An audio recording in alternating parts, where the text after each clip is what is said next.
Coming up next, we take a look at something that's become part of our lives, the personal computer. It's a sometimes fickle and mysterious machine.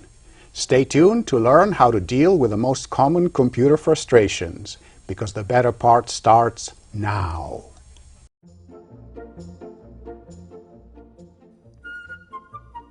Welcome to The Better Part, a program that encompasses a diverse spectrum of topics important to our community, which we hope will both inform and entertain you. We invite you to sit back and enjoy the program.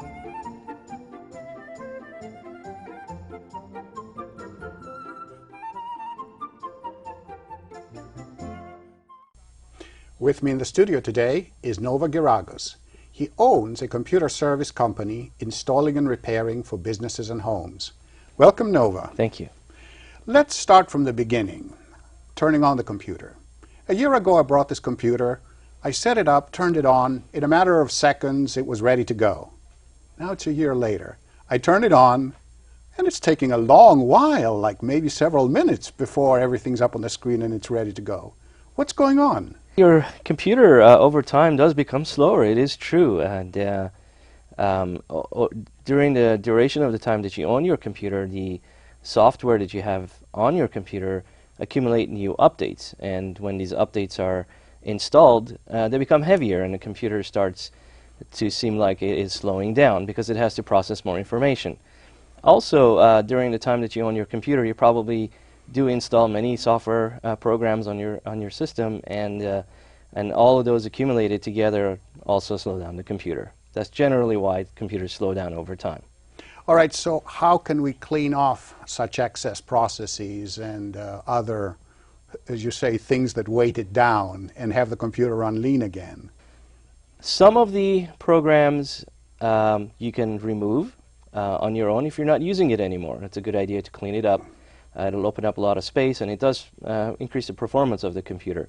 But some of them you cannot, because they're just updates to the existing programs that you already have and you are already using it. So go ahead and do the cleanup on the programs that you don't need anymore. Okay, now, is this the reason why sometimes a key press takes a long time to respond? It is. It could also be related to the antivirus program that you have, or if you have viruses and malware on your system. All of those things can bog down the computer quite a bit. So malware can do it too? Yes, it can. Yes. All right. Well, we'll talk about malware later. Does there come a point, though, where you say, look, this thing is so full, it's too slow, maybe I should just reinstall everything and make it factory new again? Is that, does the time come when that's a good idea? It does. And usually we see this happening after about 1 year of owning your system. That's around the time where folks think that maybe reinstalling the operating system might be a good idea. When you do that process, it does wipe everything off of your system.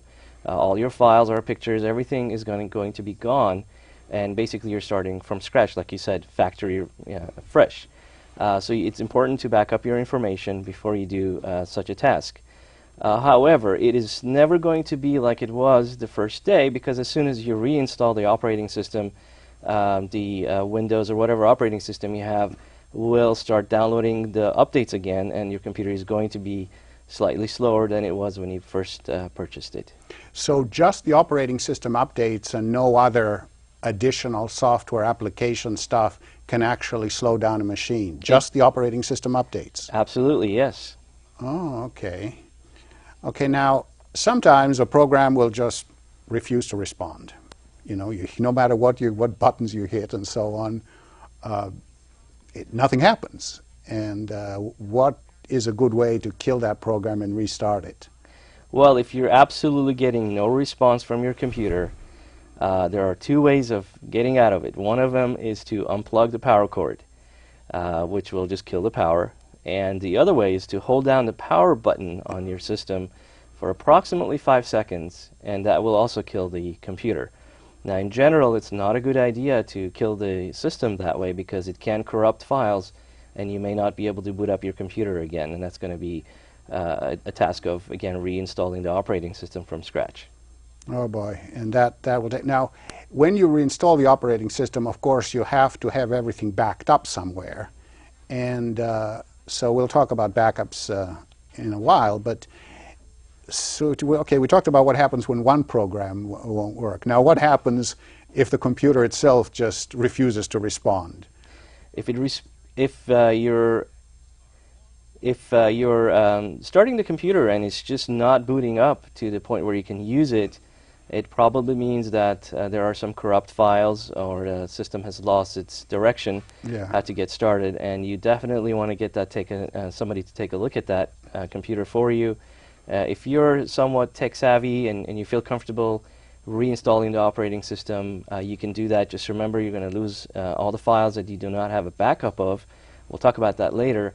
But that's pretty much the best solution for fixing this kind of a problem. So if the thing has completely died, now assuming that it isn't something like an unplugged keyboard or an unplugged mouse or something like that, because that happens too, but if we're talking really a locked up machine. That's correct. You always want to make sure that all your connections are plugged in and tight. Yes. Sometimes when the keyboard is not plugged in, the computer immediately gives you an error message during the boot up process, warning you that the keyboard is not plugged in.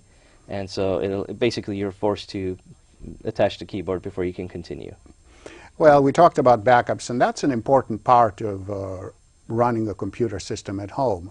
Could you just go over the various types of backups there are and how would you go about it, and maybe there's more than one kind of backup? Yes. First of all, it is important to take in consideration that a backup is really a duplicate of your existing files. You do not want to move your files to a backup location and just have that one copy of your files. So the first thing you got to do is make a duplicate of your files. Now, how you make a duplicate is the different types of backups that are available.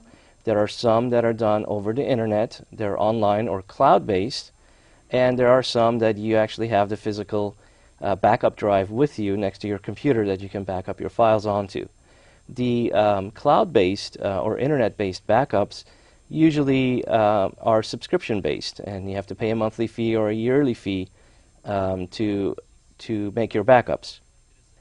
If you're going to the store and you're going to buy a backup drive and attach it to your computer so you can make a backup copy of your files, then that process is less expensive in the long run because you just pay one time for that drive and you really don't have to pay for it again. However, you do need to set up the backup, either an automated process or do it manually to that backup drive so you have two copies of it. The online version of it usually has a wizard that will allow you to automatically select the files that are important to you, and it takes care of the process of backing up. Yes, generally the files that are the most important are the things that you yourself have created, because the application stuff you can always reinstall. Correct. But the things that you created, you can't reinstall unless you already have a copy somewhere. And those are the ones that you want to back up onto the drive, like your pictures, your music, your documents. Those are the things you want to back up onto the backup drive, and leave the programs. You really can't back up the programs because they need to be reinstalled from the CD or the original source where they came from.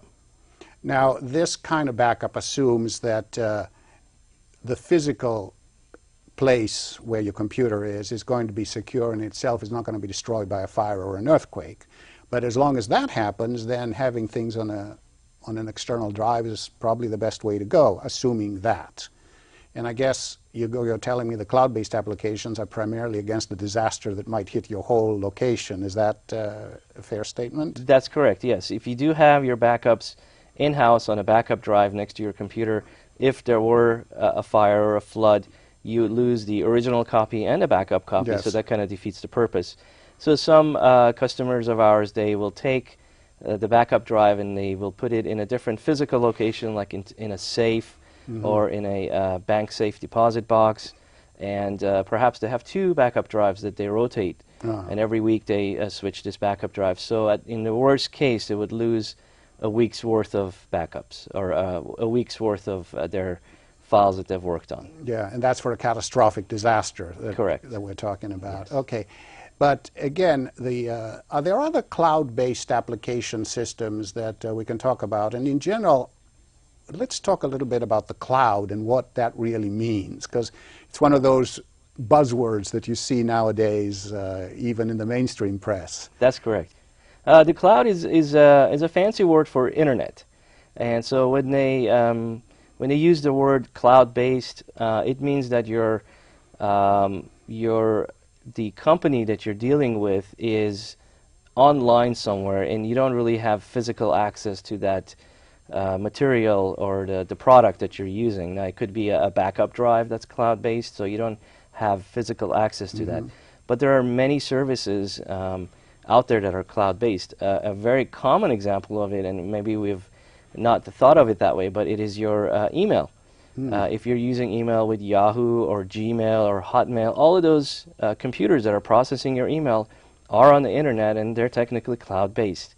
But these days we see more of the backup services that are cloud-based. We see music services that are cloud-based. We even see telephone systems and telephone services that are cloud-based, meaning that the computers that are processing, the services that are processing the information that you're using are done over the internet.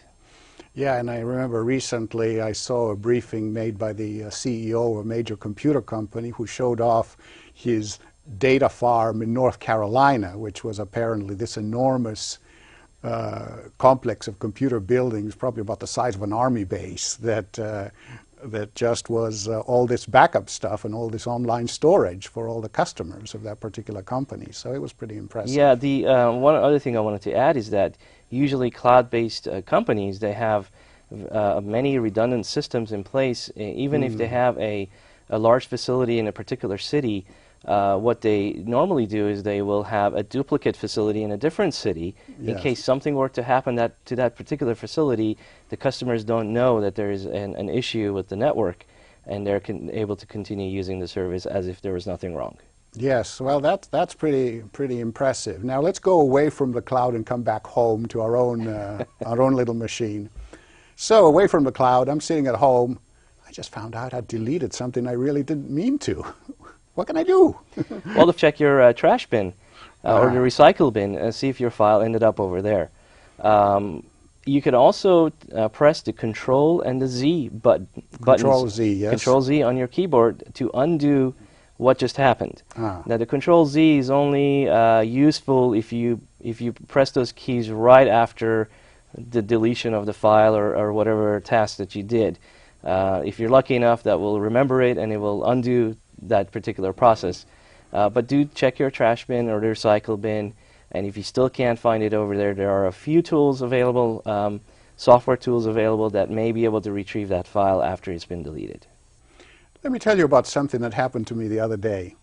I got an email from Visa confirming a charge from several $100s for some merchandise that I know I didn't order, and in fact it's not the sort of thing I would order.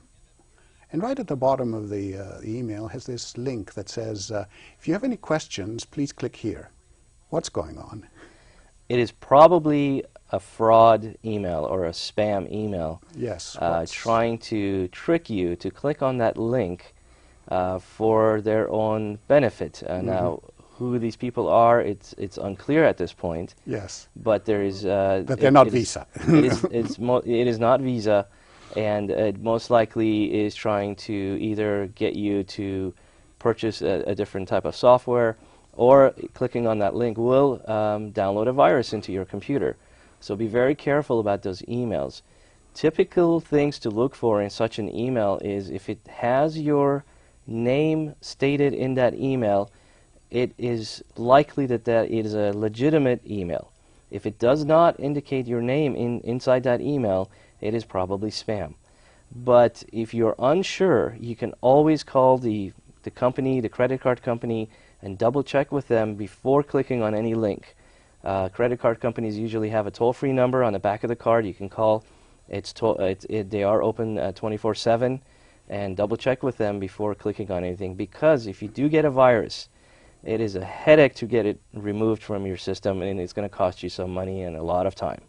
Well, one policy I have, some of my friends have, is that if we get some sort of communication from the bank and they ask us to check on something, I don't click on the link. Instead, I go and type the bank's URL into my browser to go see and sign into my own account to see if there's any reference to what they're talking about. Absolutely, yes. That's definitely another way of checking, double checking if that email is legitimate. And at least once I've gone in there and found out there's absolutely no reference to what they're talking about, Correct, no yes. weird charge and nothing else.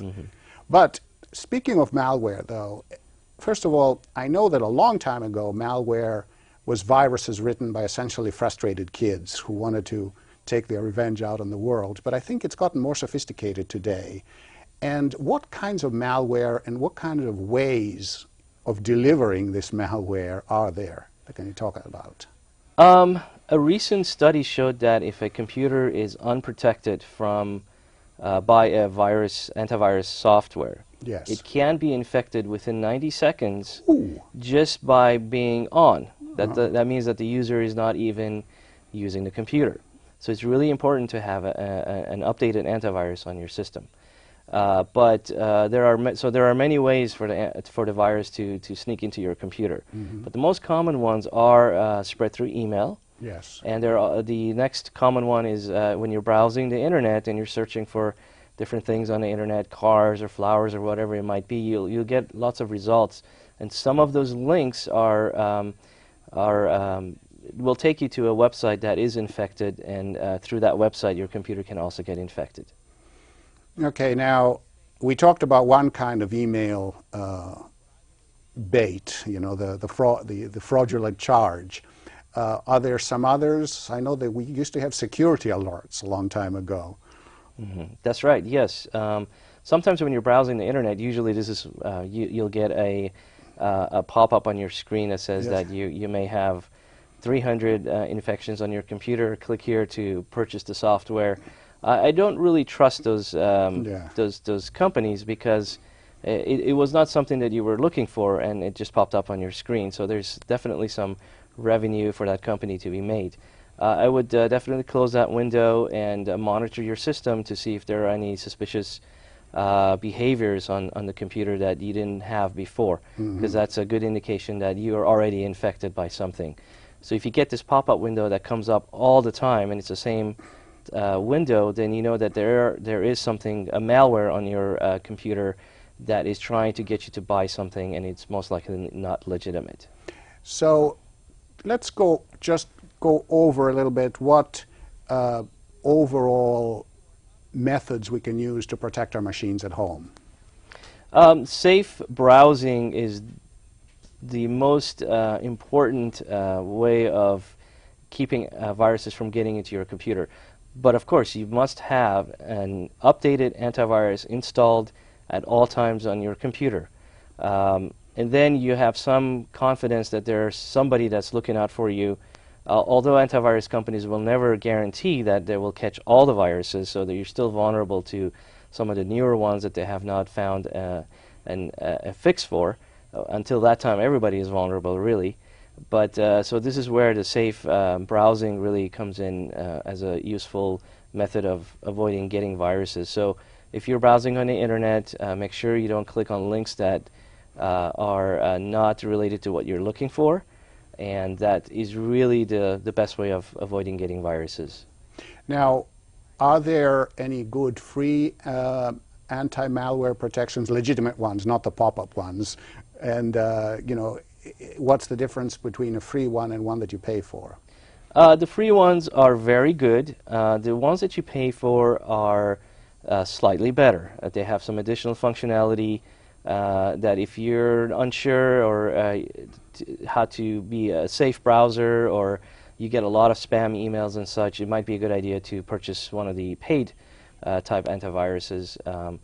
But the free ones are just as good. I myself at home have a free one installed on my computer, and I've had very good success with it. I hadn't had any viruses for many years now. Some antiviruses that you can download for free. The one that I would prefer is the AVG. So you can go to free.avg.com, and there you will have your free version listed there as well as the paid version. So you want to make sure that you click on the one that says free version. There are some limitations of who can use the free versions. Make sure to read the terms and conditions, and make sure that you are qualified to use the free version. It's usually meant for home users, one installation only, and at that point You can download the software and do the installation on your system. Usually the antivirus, all antiviruses will do a pre-scan of your system at the end to make sure everything is good and clear. And then after that, they will continue on monitoring your system.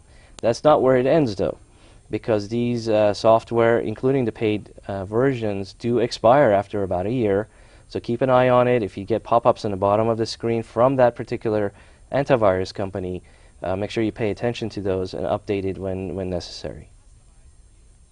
Now, okay, I did all those things. I did all the right things. My machine is protected. But my friends keep complaining about spam coming from my email address. What's going on? That has been pretty popular recently. We've gotten many calls about folks sending out emails that are spam to each other. And the best way to prevent this is to change your password on your email. That will usually stop the spam emails being sent out. After that point, we can take a look at your computer, do a complete scan of your system, make sure that there are no viruses found by the antivirus software. And if you continue on seeing this type of behavior, emails being sent out on your behalf, I would definitely talk to a professional to see what other solutions you might have. But is it possible that somebody just picks up my email address from any public location and then just uses that email address as the return address on his spam?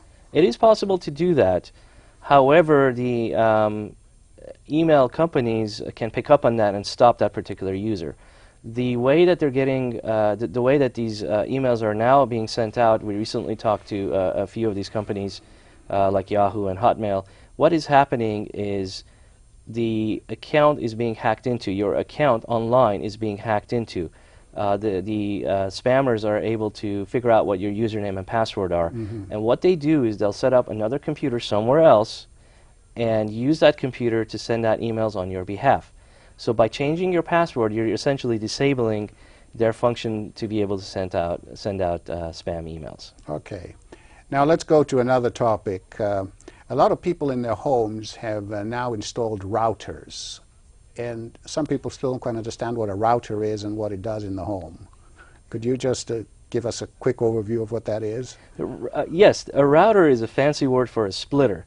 Now, in the computer connectivity, you can't just split the cable like you were able to do with analog telephones.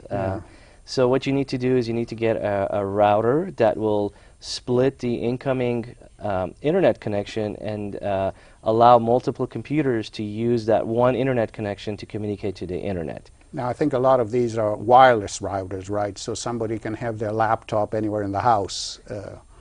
That's right, yes. It converts the signal, the internet connection, into a wireless signal and shares that with the computers that you have that are not connected with a wire. That's correct. Yeah, okay, so but sometimes some people complain that they've set up this nice Wi-Fi, they call it Wi-Fi wireless router in the house, and sometimes their laptops cannot connect to that router. What's going on?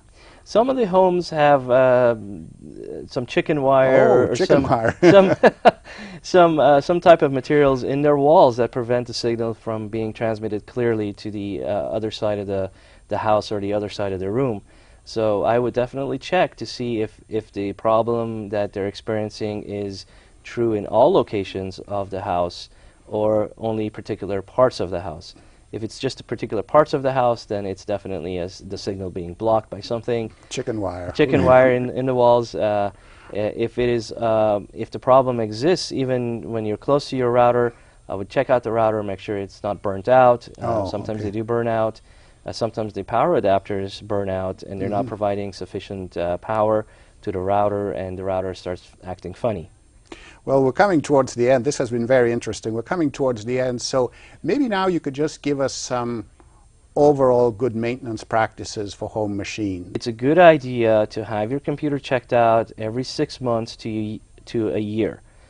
During this checkout process, the technician who is servicing your system will do regular maintenances on your computer, do a lot of cleanup, make sure all of your programs are updated, including the antivirus. If you don't have one, you can talk to them about getting one, get that installed on there to make sure that everything is up to date.